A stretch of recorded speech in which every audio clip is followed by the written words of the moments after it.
Oke, gimana tadi di perjalanannya macet nggak? Macet Pak, lumayan. Emang rumahnya di mana? Saya di Bogor. Bogor. Bogornya yang dekat Pekansari bukan tuh? Bukan, saya yang dekat Sentulnya Pak. Oh, Sentul. Terus ke sini rekomendasi dari siapa bisa dapetin? Saya dapat dari teman Pak, katanya di sini solusi buat kalau ada masalah gitu. Gitu. Tapi sebelumnya udah pernah kayak gini nggak? Konseling juga nggak? Belum Mbak, pertama kali. Pertama. Tapi cerita-cerita ke teman atau itu pernah? Pernah, tapi saya mikir kayak kok nggak ada solusi ya, mereka cuma iya doang gitu. Tadi berangkat jam berapa dari rumah? Tadi berangkat jam 10. 10 siang. Iya. Pagi. Udah sarapan dulu. Udah tadi Pak di jalan. Udah enak lah sekarang ya. Iya. Jadi ini pertama ya. Iya, baru pertama Tadi kali Pak. udah tahu belum konseling itu kayak apa? Yang setahu saya tuh saya cerita nanti kayak dikasih saran Gitu. gitu. Iya bener emang kayak gitu, konseling ini kayak gini, kita cerita-cerita. Iya. Cuman bapak di sini butuh yang namanya kebersamaan gitu, sama-sama mencari solusi gitu, dengan cara kayak gini. Ya intinya kamu itu harus terbuka lah dalam konseling ini, dimanapun permasalahannya harus terbuka kalau Pak, biar bapaknya dapat memahami apa yang sekarang kamu rasakan. Dan kamu juga tidak pernah khawatir, gak usah khawatir apa yang kamu ceritakan, data-data yang kamu berikan kepada bapak, insya Allah akan bapak jaga. Itu udah menjadi sebuah kode etik juga bapak. Nah udah gitu, udah siap tuh? Sudah Pak. Sudah. Biar enak, kamu pengen dipanggil apa? Anda atau apa? Boleh Mida aja. Oh Mida. Jadi saya panggil bapak aja. Oh, siap. Oke, Mida, silahkan apa yang menjadi keluh kesah kamu, apa yang menjadi permasalahan kamu, sehingga dengan masalah itu kamu tidak bisa menjalankan kehidupan yang seperti biasanya gitu, karena sedikit terganggu. Yuk sok silahkan diceritakan dengan senang hati. Iya, sebenarnya saya datang sini itu buat cari tahu aja solusi yang baik tuh kayak gimana. Yang pertama saya ini sebenarnya kesini mau cerita, saya tuh sebenarnya punya pacar Pak. Iya. Nah, terus saya tuh udah pacaran selama kurang lebih 3 tahun.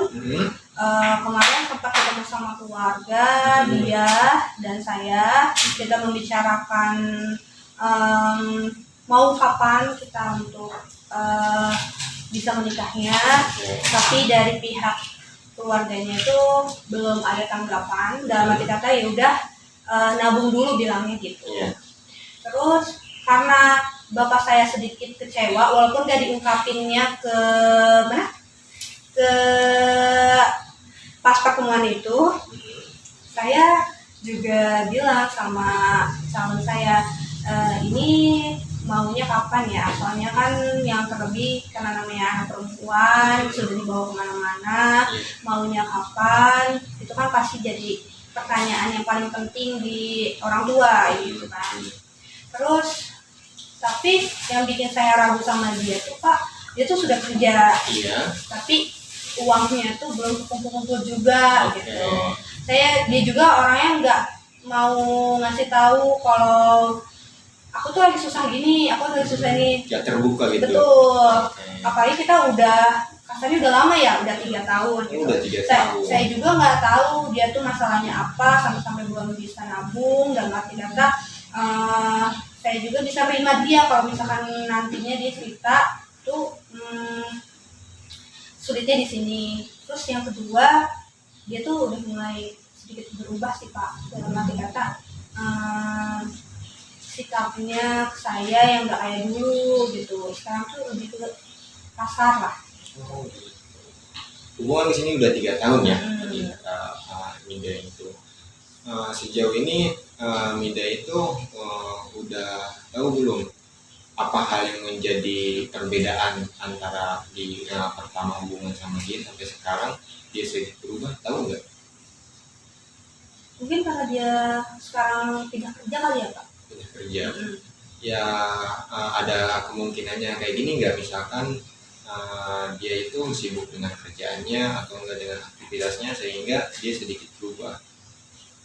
Kadang kan laki-laki juga di saat dia lagi banyak masalah gitu kan, kedatangan kita ke dia itu misalkan kita nggak nenangin gitu ke dia, yang ada kan dia emosi gitu kan, seperti itu. Tapi sejauh ini Mida udah sampai ke sana belum menyelidikinya?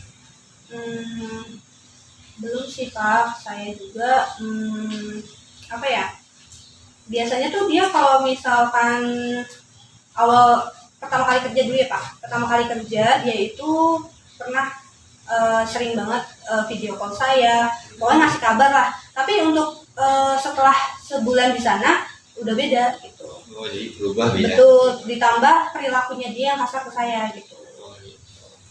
Jadi nggak usah berpikiran kemana-mana gitu. Intinya kan ini kan ada yang perubahan. Untuk itu kan tadi ada yang dibicarain sama keluarga juga gitu kan, udah kedua keluarga udah pada tahu, hubungannya udah lama juga. Nah emang kalau boleh tahu usia pacar kamu itu lebih tuaan pacar kamu apa kamu gitu, apa Mida? Saya 24, calon saya 23. Oh, dia lebih muda. Iya, lebih muda. Itu saya juga kurang paham ya, apa karena dia termasuk kalau kata orang mah masih kecil gitu, jadi sikapnya masih berubah-ubah. Tapi kan namanya laki-laki kalau udah dikasih tanggung jawab dan nanti kata kita udah mau serius pasti kan bakal berubah. Iya, betul sekali. Tapi sejauh ini Mida pernah menyelidiki nggak lingkungan pertemanan dia dengan siapa, terus pergaulannya kayak gimana? Karena itu menjadi sebuah pengaruh dia berkata-kata kasar, pengaruh dia memperlakukan Mida tidak seharusnya memperlakukan seperti itu. Sejauh ini Mida udah tahu nggak kayak gitu kan? Pacaran kan Mida bukan setahun 2 tahun gitu ya, udah lama juga, pastilah tahu circle pertemanannya kayak gimana gitu. Sudah sih Pak, jadi tuh dia sekarang tuh kerjanya itu yang jualan wine, yang alkohol. Maksudnya wine alkohol gitu? Iya, minuman alkohol gitu. Oh, minuman alkohol. Ya, namanya kan ada yang wine juga. Terus juga ya namanya kehidupan Jakarta mungkin ya Pak. Lingkungannya jadi lebih keras mungkin. Terus juga tutur bahasanya dia tuh menurut saya tuh beda banget. Dia sering bentak-bentak saya, suka kalau bisa dibilang kasar-kasar, suka main fisik juga gitu. Jadi yang bikin saya takut buat bisa terus sama dia itu apa nanti dia bakal kayak gitu sampai nanti kita nikah atau harus kayak gimana. Jadi yang bikin saya buat maju mundur dalam pernikahan tuh ini gitu. Makanya saya datang sini mau nyari solusi, saya baiknya gimana sih gitu. Bapak mau tanya dulu, dia berubah sikapnya menjadi brutal kasar kayak gitu sebelum dia masuk ke pekerjaan itu, jualan minuman high-class gitu kan? Alkohol ya, wine itu, atau sebelumnya juga udah seperti itu gitu? Enggak, baru pas masuk kerja di situ doang. Oh, berarti menurut Mida ada pengaruhnya enggak dengan dia kerja di situ? Iya, ada. Mungkin dari teman-temannya kali ya Pak ya, yang kasarnya yang namanya kita dunia malam kan nggak ada yang tahu ya. Saya juga di sini berpikir positif aja, dia di sana kerja gitu. Sejauh ini Mida benar-benar yakin untuk pilihannya dia atau masih ragu perlu pertimbangannya? Penuh pertimbangannya dalam arti kata ya sikap dia ke saya. Kalau misalkan berkatanya karakteristik cowok yang Mida inginkan itu ada nggak di pribadi dia? Dulu ya, kalau untuk sekarang ini belum. Ada sih, cuman kayak hilang beberapa gitu Pak. Oke, Bapak tanya, menurut Mida dengan dia minum-minuman, pergaulan malam, ya pergaulan bebas, dia jualan wine kayak gitu, menurut Mida baik enggak itu? Pergaulan bebas, menjual minuman-minuman yang enggak layak lah, dilarang gitu.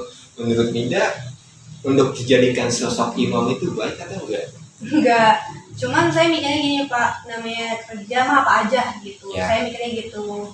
Jadi saya untuk saat ini nerima dia karena ya rasanya dia nggak main cewek gitu. Tapi yang saya takutin nanti suatu saat ketika saya kasih peluang buat dia untuk lebih jauh, itu yang bakal terjadi, saya nggak mau gitu. Oke. Menurut Mida tadi kan yang dikatakan Mida yang penting dia tidak main cewek. Iya. Nah, Mida sejauh ini tahu nggak orang-orang yang suka mabok, minuman, apalagi ditemani dengan perempuan, udah kebayang belum sama Mida? Pokoknya pasti ada cewek, ada yang nemenin kayak gitu. Menurut Mida, dia mau main cewek nggak sih?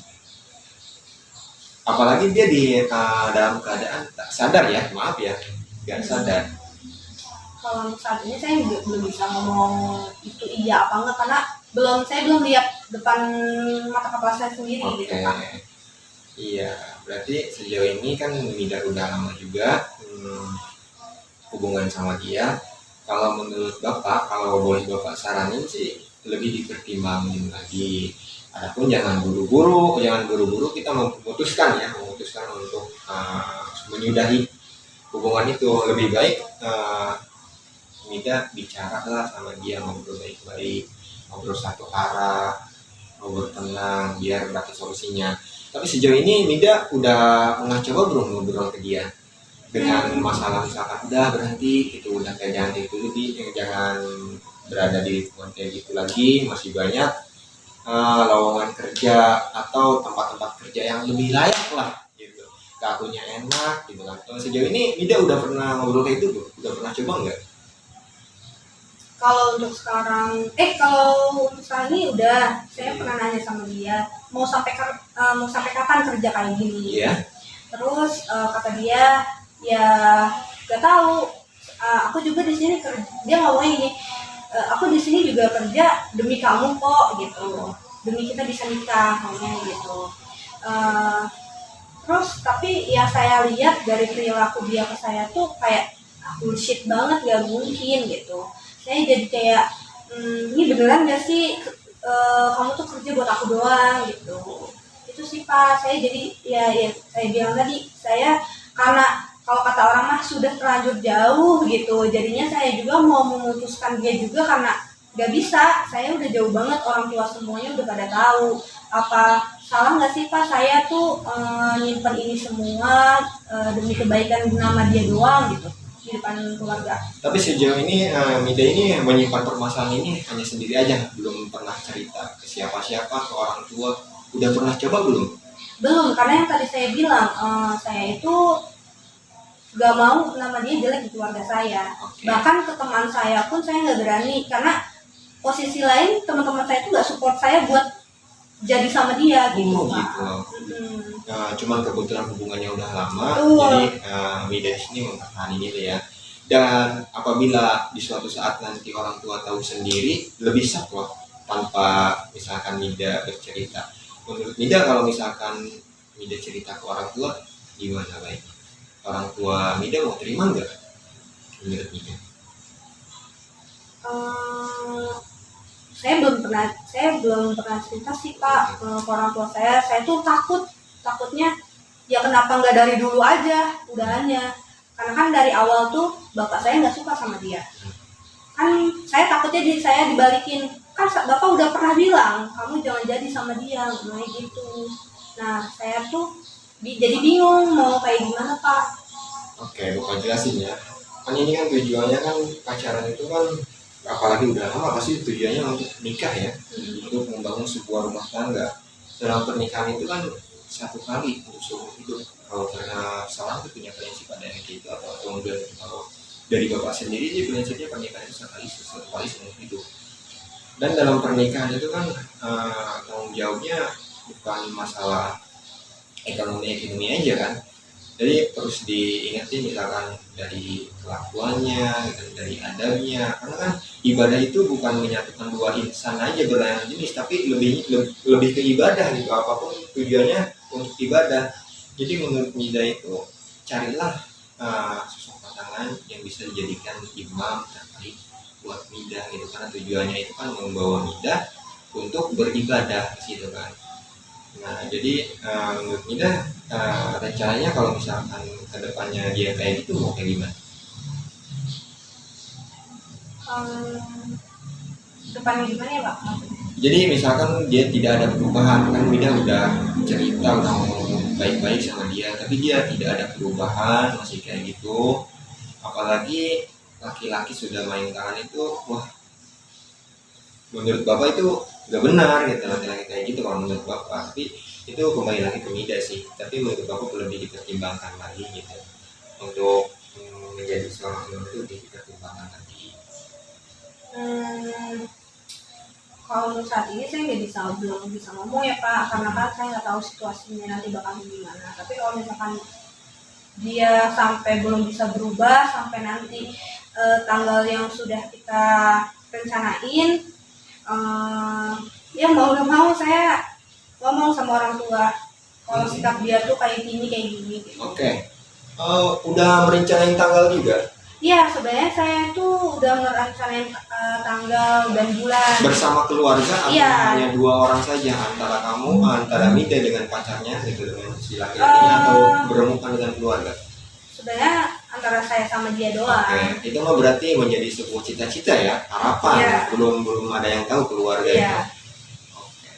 Tapi gimana kalau misalkan udah menentukan tanggal, Mida udah memperhatikan nggak tanggung jawabnya dia untuk mengumpulin uang buat pernikahan? Yang dimana pernikahan itu kan nggak cuma kita akad doang, perlu yang namanya resepsi, akad nikah, misalkan ada, apalagi laki-laki itu kan bawa segala macam lah, itu maharnya lah yang perlu dipikirkan gitu kan.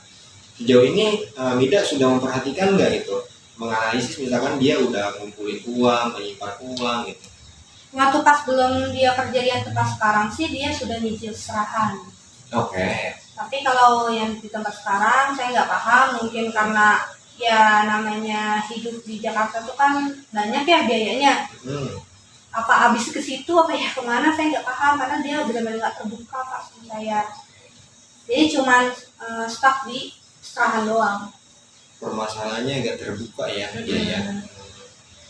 Jadi, Sejauh ini Mida kalau misalkan pernah perhatiin nggak, dia terbukanya sama teman-teman atau gimana gitu selain ke Mida?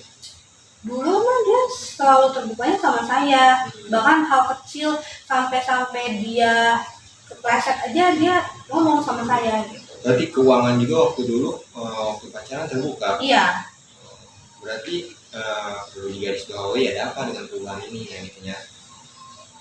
Mida sejauh ini pengen menyelidiki nggak kenapa dia bisa nggak terbuka sama Mida? Mau sih Pak, tapi yang saya bingunginnya, saya tuh kan megang semua sosmed dia ya. Iya. Masa iya sih udah kayak gitu aja masih bisa ngambil tempat buat bisa selingkuh kasarnya gitu. Oke. Sekarang ini kan berbagai cara ya. Kalau misalkan menurut Bapak, pengalaman Bapak itu perempuan itu pakai perasaan, kalau laki-laki itu pakai logika. Jadi kalau laki-laki mainnya banyak teknik, banyak cara gitu, gimana aja bisa gitu. Terkadang sepengalaman Bapak itu orang-orang yang terlalu posesif ya namanya, dia yang melakukan kadang-kadang kayak gitu. Kadang-kadang, tapi itu tingkat kepercayaannya hanya 50% ya kan. Entah ada 2 opsi, entah dia benar-benar perhatian, benar-benar sayang, atau dia menutupi semuanya biar enggak efeknya baliknya ke kita gitu. Kayak gitu. Jadi kalau tidak pengen tahu ya selidiki sampai dalam gitu. Kalau misalkan saya kasarnya nih Pak, dulu saya pernah hampir mau putus sama dia sampai saya melakukan kayak nyilet tangan saya sendiri gitu. Karena mungkin karena saya saking cintanya gitu ya sama dia, sampai tapi respon dia tuh biasa aja. Tuh menurut Bapak tuh saya apa ya terlalu berlebihan atau emang itu rasa sikap kecewa saya sama itu cowok? Lebih saya memang sih itu sikap kecewa ya, karena kecewa seseorang itu beda-beda, apalagi kalau misalnya perempuan kalau udah kecewa itu wah gimana aja dia lakuin. Tapi kembali lagi ke masalah percintaan. Sejauh ini Mida udah tahu nggak sih cinta itu seperti kayak gimana gitu, cinta yang benar-benar baik itu kayak gimana? Gak bisa ditahan dengan kata-kata ya Pak. Ya, kalau jadi cinta menurut tuh. Bapak kan cinta itu kan sebuah kiasan yang mulus dan suci gitu kan, yang dimana bisa membawa kita ke kebaikan gitu. Itu bisa memotivasi kita, yang dimana orang itu lemah bisa menjadi kuat gitu kan, yang kuat bisa menjadi lemah ya seperti itu. Jadi menurut Mida ini kalau misalkan sampai putus cinta sampai kayak gitu, ke gimana ya, terlalu berlebihan sih. Jadi kan kalau misalkan cinta itu kan kita harus ada imbanginya dengan keimanan kita juga. Kalau misalkan kayak gitu sama aja kita merubah iman gitu kan. Nah, jangan jauh-jauh dah, kayak gini aja. Untuk kedepannya rencana Mida untuk menyikapi pacar Mida kayak gimana? Sekarang ini saya buat Karena kan itu kalau misalkan terus-menerus bahkan ngebatin juga, ngeganggu pikiran Mida juga gitu. Jadi ada dua opsi, dipertahanin atau kita udah nggak sanggup untuk memutuskannya gitu.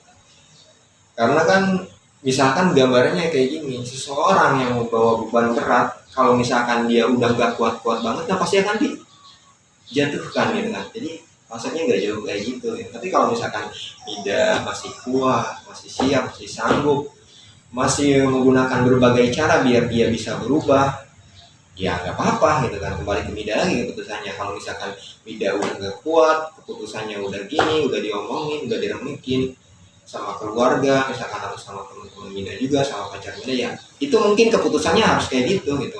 Kita harus menerimanya gitu kan.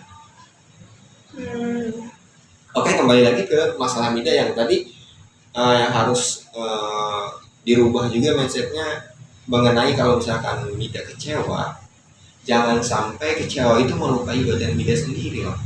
Gini ya, ibarat kaca, ibarat gelas nih ya. Gelas kalau udah pecah, misalkan disatukan kembali, akan sama enggak?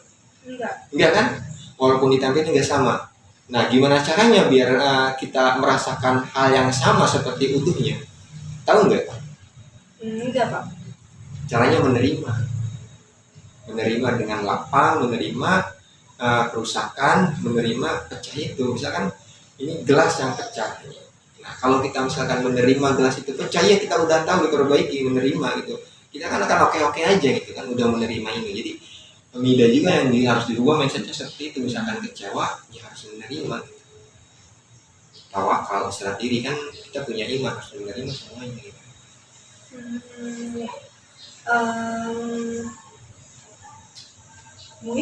Sejauh ini mau ada yang diceritain lagi nggak? Apa yang menjadi unek-unek, menjadi permasalahan? Untuk saat ini udah cukup sih Kak. Saya juga udah cukup puas buat jawaban-jawaban Bapak tadi. Cuma saya kayak namanya juga orang masih sayang ya, jadi masih susah buat melakukan yang Bapak bilang tadi gitu. Bapak bukan menyuruh atau menyarankan, hanya menggambarkan gitu kan. Kalau misalkan kamu melangkah ke sini, resikonya akan kayak gini. Tadi udah jelasin sama Bapak. Kalau kamu melangkah kayak gini, kamu resikonya kayak gini. Jadi Bapak hanya menjelaskan gambarannya bakal kayak gini, kayak gini, kayak gini. Adapun itu keputusannya nanti kamu yang cari, apa kamu siap ke sini atau ke sini gitu kan. Seperti itu. Terus ada yang mau ditanyakan lagi nggak yang menjadi unek-unek atau apa? Cukup sih Pak. Berarti saya nanti kalau dia kayak gitu coba diobrolin aja ya. Iya. Kalau misalkan dia sanggup untuk ngobrol ke orang tua, coba lagi ngobrol sama dia. Ngobrolnya lihat posisi ya, keadaan, situasi. Kalau misalkan dia lagi capek atau habis kerja, jangan langsung ngobrol ini. Carilah tempat yang tenang, tempat yang nyaman untuk mencurahkan gitu kan. Kita ini udah dewasa loh gitu kan. Dicontohin sama Bapak, kita ini kan harus punya tujuan, kita ini harus mikir. Misalkan kita menyatu, kita punya anak, nanti gimana kalau anak-anak nanti kayak gini, kamu mau nggak kayak gitu kan? Kita gimana caranya gitu, kita mengubah mindsetnya biar nggak seperti itu gitu kan. Nah, ke situ. Sejauh ini Mida udah merasa plong atau nyaman atau gimana? Udah punya arahan lah gitu, apa yang mau ditindak lanjuti, apa yang mau dilaksanakan, apa yang mau dijalankan? Udah plong sih Pak, udah merasa ada nih yang bisa ngasih saran gitu. Mungkin ya walaupun nggak sekarang, tapi nanti kalau memang sudah ada waktunya saya bakal jalanin itu gitu. Ya intinya seperti itulah. Dan misalkan kalau Mida ada yang mau diomongin lagi, masih banyak permasalahan, selagi masalah itu bisa diatasi sama Mida, kan sama Bapak clue-cluenya udah disebutin ya gitu. Adapun permasalahan di luar topik yang ini ya boleh ke Bapak. Kalau misalkan ada permasalahan yang masih bisa diatasin, ya Mida atasin sendiri dulu aja. Yang dimana Mida ini udah dewasa, keputusan bisa ngambil sendiri, harus mempertanggungjawabkan apa yang sudah diputuskan sama Mida gitu kan. Ke situ. Jadi Bapak sini hanya mengarahkan saja. Dan Bapak juga nggak mau yang namanya kita udah konseling, udah kayak gini, Mida ketergantungan apa-apa bilang ke Bapak, apa-apa bilang ke Bapak.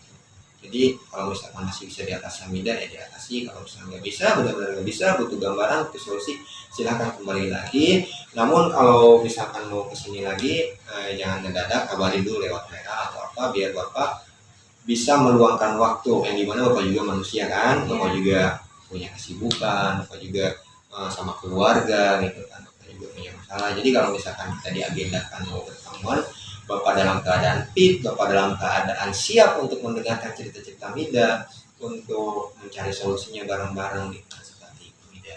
Iya, siap. Aku mungkin pamit ya Pak, udah cukup segini aja. Nanti kalau misalnya yang tadi Bapak bilang ini, aku kabarin lagi ya. Udah, terima kasih banyak ya, udah mengunjungi Bapak, udah mau cerita sama Bapak, udah terbuka sama Bapak. Insya Allah mudah-mudahan kedepannya Mida dengan gambaran yang diberikan sama Bapak, Mida dengan topik hidayah, dekatan diri sama Allah juga, Mida mendapatkan apa yang ingin didapatkan sama Mida, yang dimana itu sudah maksudnya jalan ke situ. Oke, hati-hati ya. Terima kasih Bapak. Iya, mari yuk.